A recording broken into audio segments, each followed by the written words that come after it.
આ કથા એક નાના ગામની છે, જ્યાં મીનાબહેન નામની એક મધ્યમવર્ગીય મહિલાનું જીવન ખૂબ જ સિદ્ધાંતવાદી અને નિષ્ઠાવાન હતું.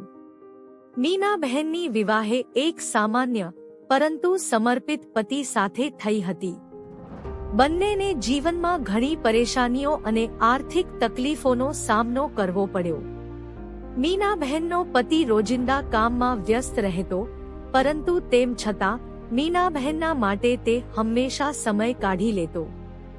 મીનાબહેન માટે તેમના જીવનનો દરેક ક્ષણ મહત્વપૂર્ણ હતો અને તે તેમની સાથે મળીને આનંદ માણતી. કહેવાય છે કે પ્રેમમાં સચ્ચાઈ અને નિષ્ઠા હોય તો એ સંબંધો વધુ મજબૂત બની જાય છે.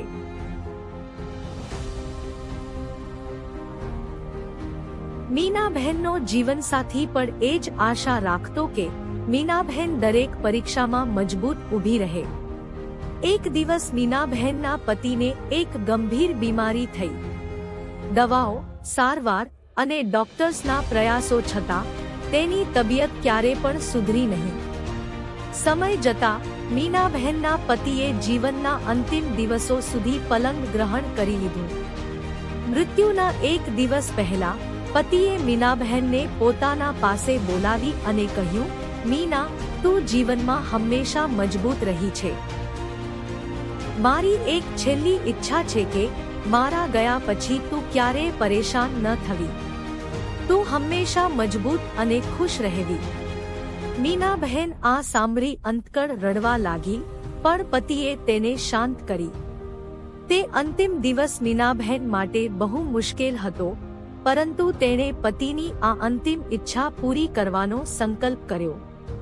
પતિની મૃત્યુ પછી મીનાબહેને પોતાની જાતને મજબૂત બનાવી અને પોતાના પરિવારની દરેક જરૂરિયાત પૂરી કરવા માટે જીવનના દરેક પડાવમાં આગળ વધવા લાગ્યા.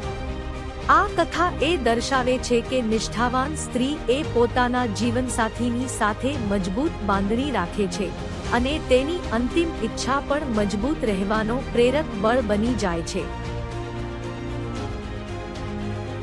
જીવનમાં પડકારો આવે, પરંતુ સાચી નિષ્ઠા અને પ્રણય એ દરેક મુશ્કેલીનો સામનો કરી શકે છે.